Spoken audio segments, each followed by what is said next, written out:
বিসমিল্লাহির রহমানির রহিম। আসসালামু আলাইকুম। সবাই কেমন আছেন? আল্লাহর রহমতে আমিও আপনাদের দোয়ায় ভালো আছি, আলহামদুলিল্লাহ। তা আজকে রান্না করব ওই যে মাছ দিয়ে আলু আর কি। তো সেক্ষেত্রে আজকে আমি মাছটা আগেই পেঁয়াজ বাটা আদা বাটা দিয়ে মেখে রেখেছিলাম, আর কড়াইতে তেল দিয়ে রাখছিলাম আর কি।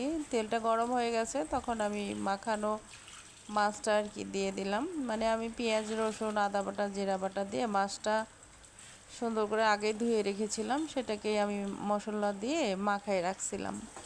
ওটাই আর কি তেলটা গরম হয়ে আসছে, তখন আমি তেলে দিয়ে দিয়েছি। আজকে আমি এইভাবে রান্না করব বলে আগেই মাছটা মাখায় রাখছি আর কি। তো পরে তেলে দিলাম, এখন ভালো করে এটাকে কষায় নিব মাছটাকে আর কি। আর আমি এখানে সিদ্ধ আলু দিয়ে এই মাছটা রান্না করব। একদিন আমার মানে আলু সিদ্ধ করছিলাম, তো হঠাৎ করে আর আলুটা রান্না করা হয় নাই। পরে বেশি দিন আগে না, 2 দিন আগের, তা আমি আলুটা ফ্রিজে রেখে দিয়েছিলাম। তো ওই আলুটা দিয়েই এখন আমি আর কি রান্না করব, যে নষ্ট হয়ে যাবে বাইরে রাখলে, তখন আমি ফ্রিজে রেখেছি। তো সেক্ষেত্রে আমি এখানে মাছটা আর কি ভালোভাবে কষায় নিব, কষায় নিয়ে উঠাই নিব আর কি একটা বাটিতে। তো মাছটাকে ভালোভাবে আমি কষায় নিচ্ছি।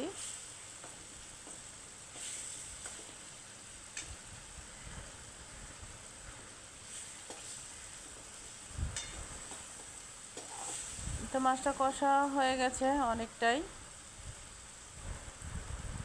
এখন আমি একটা বাটিতে উঠাই নিব।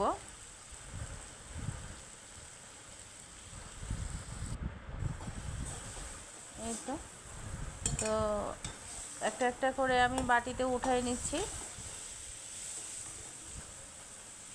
এরপরে আমি এই মশলা, যেখানেই মশলাটুক থাকবে এই মশলার মধ্যেই আমি ওই আলুটা দিয়ে দিব। আলু যেটা ছিলাই আগেই ফ্রিজে রেখেছিলাম, বললাম যে নষ্ট করব না, এই আলুটা আর কি। এই যে এই আলু, তো এটা আর কি ভালো করে কষায় নিব। একদম ফ্রিজে ছিল, তো অল্প একটু আর কি ছুটেছে, আরও অল্প একটু আছে। ওটাও তেলে যেহেতু দিলাম, সেহেতু ওটাও গরমে ছুটে যাবে, বরফ হয়ে আছে, মানে জমাট বেঁধে আছে আর কি। তো পরে তো ছুটে গেছে, আমি এটাকে ভালো করে কষায় নিলাম। কষানো হয়ে গেছে, এখন লেগে যাচ্ছে কড়াইতে পাতিলে, তার জন্য আমি এখানে একটু পানি দিয়ে দিব, কারণ লেগে যাচ্ছে, পুড়ে যাবে, পুড়ে গেলে আবার স্মেলটা অন্যরকম লাগবে। তো আমি এখানে পানি দিয়ে দিলাম। পানি দিয়ে আবারও আলুটা সুন্দর করে নাড়াই নিচ্ছে আর কি, যাতে নিচে লেগে না যায়, সেরকমভাবে আমি এখানে নেড়ে নিচ্ছি।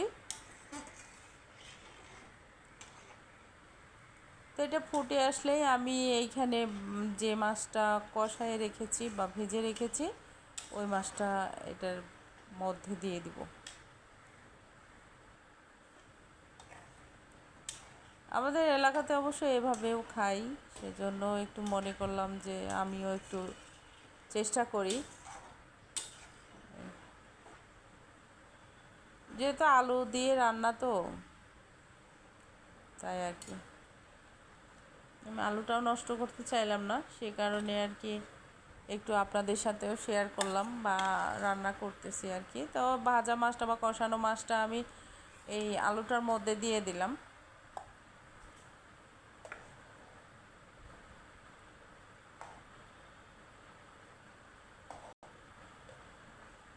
ফ্রিজে মাছটা রেখেছিলাম আর কি, কয়েক টুকরা বেশি আর কি, 6 টুকরা আর কি। তো একসাথে ছিল, রান্না করে নিলাম, যে থাকলে পরের দিনও খাওয়া হবে।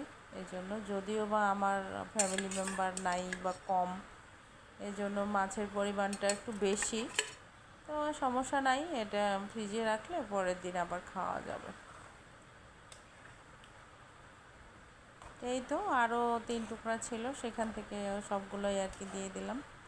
এখন ভালোভাবে এটাকে নাড়াই দিব। নাড়াই দেওয়ার পরে এটা ভালোভাবে ফুটে আসবে, এই আর কি।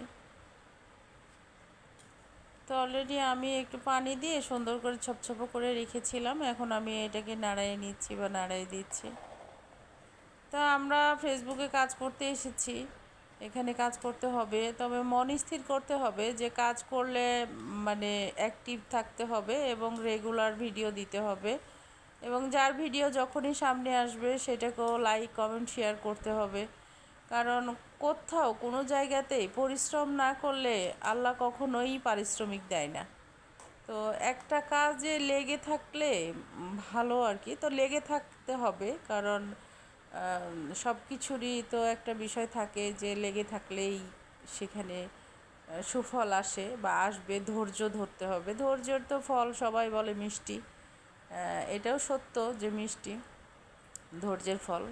তো যাই হোক, আমি যেহেতু নতুন সেক্ষেত্রে আমাকে তো আরও বেশি ধৈর্য ধরতে হবে, কারণ কন্টেন্ট বানাতে হবে এবং সেভাবেই ভিডিও ছাড়তে হবে, করতে হবে। এবং আমার সামনে যেসব ভিডিওগুলো আসে আমি সবগুলোই ওভাবে লাইক কমেন্ট শেয়ার করি, বাট আপনাদের সামনে গেলেও সেটাও করার চেষ্টা করবেন এবং করবেন, তাতে আপনাদের জন্য ভালো হবে। ফেসবুক বিষয়টায় তো সবাই কম বেশি জানি আমরা, এবং সেই কেনা চাই যে ইনকাম না করতে সবাই আশা করে, স্বপ্ন দেখে যে যে কোনো কাজ করলে সেখান থেকে একটা আর্নিংয়ের বিষয়, তাই আর কি করা। তো লেগে থাকলে অবশ্যই এক সময় ফেসবুক তাদেরকে দিবে। তা আমরা সবাই মিলেই লেগে থাকি, কেমন দেখতে থাকি। সবাই লাইক কমেন্ট শেয়ার করবেন। আল্লাহ হাফেজ।